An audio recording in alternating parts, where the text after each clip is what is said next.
대대로 이 노예로 살다 버릇하면은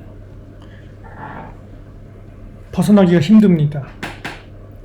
느헤미야 37절 말씀 보시면, 보아라, 우리가 이제 노예가 되었구나. 옛날도 노예였죠.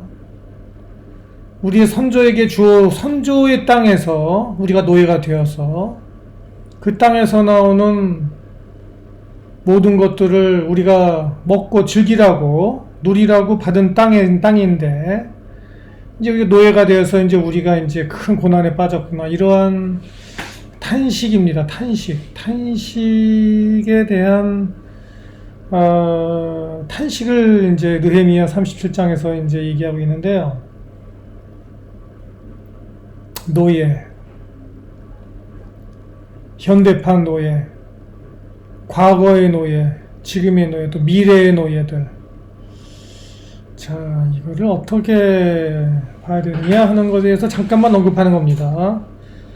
계속 제가 지금 틈틈이 느헤미야에 대해서 말씀을 각 중간중간에 드리고 있어요. 네. hello. 오케이. Please come in. 이거를 갖다가 어떻게 할 것이냐. 이런 문제에 대하여.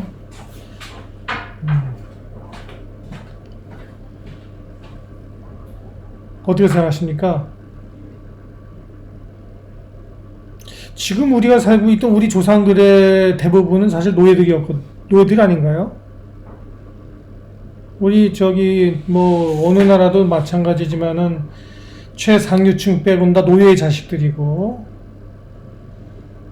저의 조상은, 우리 아버지 쪽 조상은 중인입니다. 중인.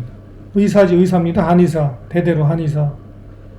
그러니까 제 아버지 할아버지 쪽은 양반 아닙니다. 그냥 한의사예요. 한의사고 그거 오래 했어요. 몇 달 거쳐서. 네, 저희 어머니 쪽은 유명한 양반 집안입니다. 거기는. 네. 자, 쌍놈은 아니었나 본데, 그러니까 저는 결국은 그렇지만은 사실은 대부분의 한국인들은 저도 옛날에는 쌍놈이었을 수 있어요. 몇몇 빼곤 다 쌍놈입니다. 그나마 쌍놈도 아니고 다 노예들이죠. 노비.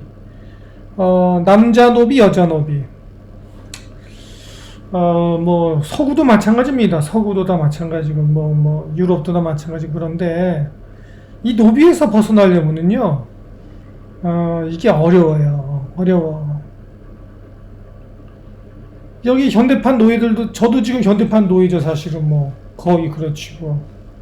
왜냐하면 자산가는 아니니까, 의사니까, 저도 일해서 먹고 살아야 되는 사람 중에 하나니까 저도 노예죠, 일종의. 로마 시대에는 의사도 노예였습니다. 네, 로마 시대에는 의사가 노예지, 자유인은 별로 의사를 한 적이 없어요. 의사를 다 이렇게 노예로 잡아와서, 해외에서 훌륭한 의사들을 이렇게 잡아와서 노예로 이제 의사를 부려먹었죠. 현대판 노예들이 지금 많이 있는데, 여러분들도 대부분이 다 노예들인데, 이것을 어떻게 벗어나느냐. 참, 숙제 중에 숙제다라는 얘기를 제가 이제 그 생각을 하고, 이 글을 보고서는, 말씀을 보고서 제가 이제 생각이 나서 얘기하는 겁니다.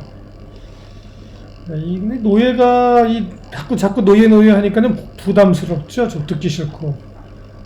워킹 클래스라고 할까요? 일하는 그룹? 일하는 계층? 워킹 클래스. 그쵸? 워킹 클래스가 노예라고 할 수 있지. 이 워킹 클래스는 사실은 일하는 건 행복한 겁니다. 사실은 이 일을 안 하면은, 활력이 떨어지고, 금방 지겨워져요. 저 같은 경우에는. 저는 일을 만들어서 하는 스타일이죠. 그래서 일이 없으면 제가 일을 만들어서 합니다. 심심해서. 근데 이제, 그러면서도 일에 얽매이는 건 싫다 이거예요. 내가 좋아서 하는 거지, 좋아서 일을 하는 거지, 내가 일을 하기 싫은데, 이걸 억지로, 밥을 먹기 위해서 억지로 한다. 이렇게 되면 이게 진짜 노예가 되는 거죠. 일의 노예. 또는 내 그 주인의 노예, 그죠? 나를 부려먹는 사람의 노예가 되는 것이죠. 그럼 이 당시에는 유태인들을 상대로 쓰여진 책인데, 이 책은, 그죠? 성경은. 이 사람들은 왜 지네 아버지들 땅에, 자기 아버지 땅인데, 유산을 물려받은 땅에서 왜 그 노예 짓을 하고 있을까요? 응? 뭔가 문제가 있죠. 네, 우리도 문제가 있죠. 우리가 물려받은 땅인데 거기서 노예짓을 하고 있는 거니까 헤어날 길이 없고 점점 살긴 어려워지고 각박해지고 애들도 안 날 지경이니까 애들을 못 낳는 거지 뭐 안 낳는다기보다 못 낳는 거죠. 왜냐면 애기 낳으면 그 애가 고생할 거를 생각하게 되고 또 제대로 키울 자신도 없으니까. 그렇죠? 참 답답한 일입니다. 그래서 이제 그 해결책이요? 해결책이 뭐 있겠습니까? 말해봤자 무슨 소용이에요? 이 해결책을 저는 알죠. 안다고 생각하죠. 또는 안다고 생각하는데 얘기해봤자 아무 소용없죠. 들어줄 사람도 별로 없고 또 듣는 분들조차도 그렇게 큰 관심 없습니다. 그거 저도 압니다. 저 바보 아니에요. 그러니까 얘기해봤자 소용없죠. 그냥 그런 얘기를, 답답한 얘기를 그냥 하는 겁니다. 네, 이게 중요한 그 구절이기 때문에 말씀드리는 거예요. 좋은 의견이 있는 분 있으면 말씀을 좀 해주세요. 거꾸로. 저도 좀 듣고 싶습니다. 저도 이렇게 양 귀를 이렇게 열고 경청하고 싶습니다. 사실은. 네. 경청하고 싶어요. 무슨 비결이 있나 하고. 거의 불가능하죠. 이 노예들이 없으면 사회가 지탱이 안 되고 돌아가질 않으니까 누군가가 희생을 해줘야만, 누군가가 개고생을 해서 희생을 해줘야만 그 잉여 수익이 사회를 돌리지 않습니까? 누군가는 와서 쓰레기를 쳐줘야 되고, 누군가는 좀 굶어야 되고, 누군가는 바닥에서 기어줘야만 그 잉여 수익이 중산층과 상류층으로 올라가는 거 아니겠어요? 여러분들 그런 것을 뼈저리게 깨닫고 있으니까 사회가 자꾸 좌파로 흘러가는 거겠죠? 자꾸 파퓰리즘으로 흘러가는 거겠죠? 그죠? 그걸 알고 있으니까. 전에는 옛날에는 그거 알고 있다 하더라도 위에서 그냥 짓뭉개 버리니까, 그죠? 눌러버리니까 무력으로 킥소리만 타고 있었는데 요새는 그래도 좀 말은 좀 하니까. 무슨 말을 하죠? 투표권이 있잖아요. 투표권. 전에는 투표권이 없었는데, 그죠? 시민이 무슨 투표권이 있습니까? 백성이 없죠. 그렇지만 이제는 시티즌이 되어서, 시민이 되어서 투표권이라는 게 생겨서 몇 년에 한 번씩은 투표를 할 수 있게 되니까 이게 발언권이죠. 그러니까 그나마 이렇게 말을 하게 되는 것이니까 확 무력으로 눌기는 좀 까리하고 어렵고, 그러니까는 결국 어떻게 돼요? 여러 가지 다른 방법으로, 그죠? 이제 우리가 또 이렇게 어쨌든 사회는 유지돼야 되니까 사회를 무너뜨릴 수는 없지 않습니까?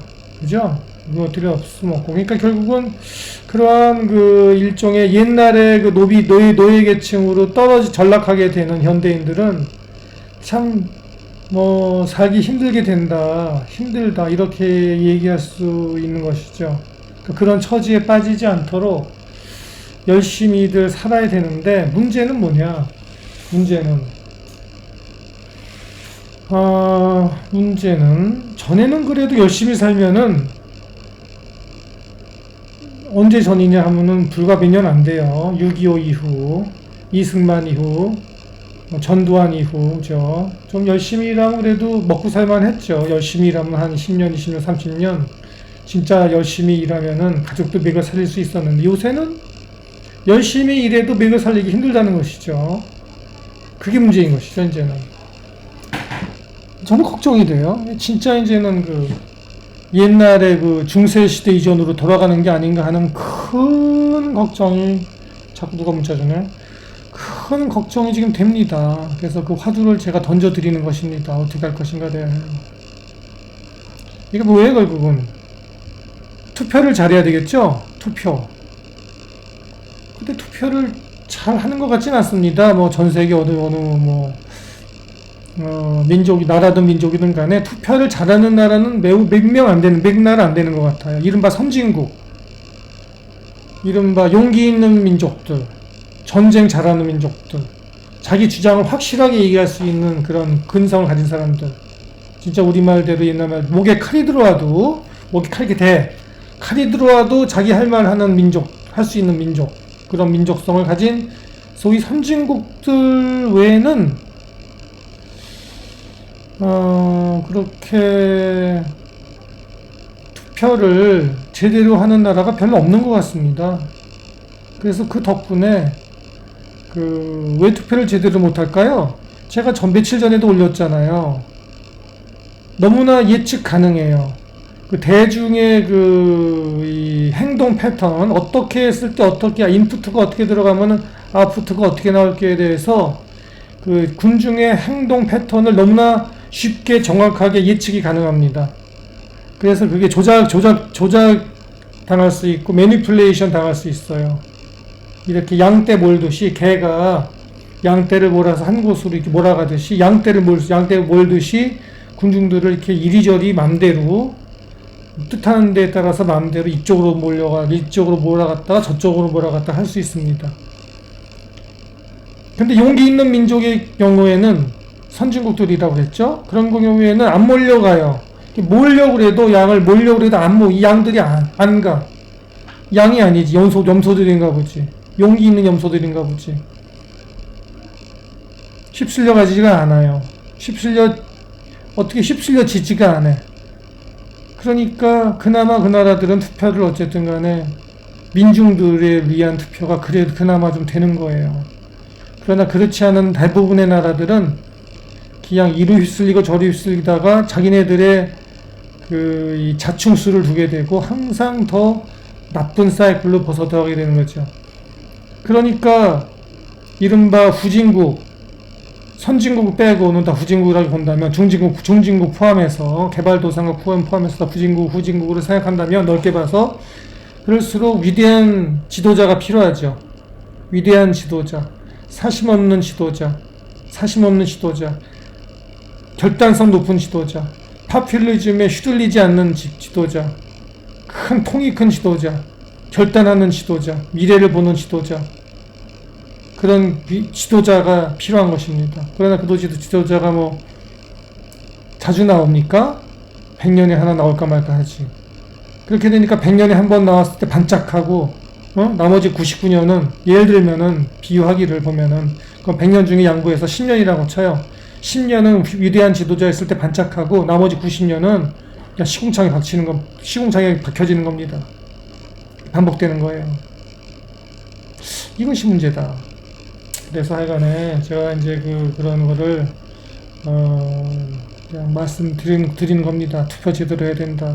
그것이 어렵겠다.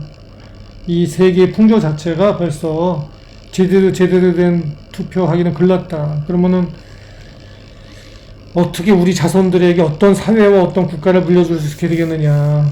바로 이 느헤미야 37장으로 되는 겁니다. 바로 이 내용입니다. 이게 우리의 조상들로부터 물려받는 땅에서, 우리 조상들의 땅에서 우리가 노예가 되었구나. 큰 고난에 빠지는구나. 이렇게 되는 것입니다. 피할 수 없다. 도망갈 수 없다. 네. 참 아쉬운 일이죠. 네. 하노이 닥터입니다.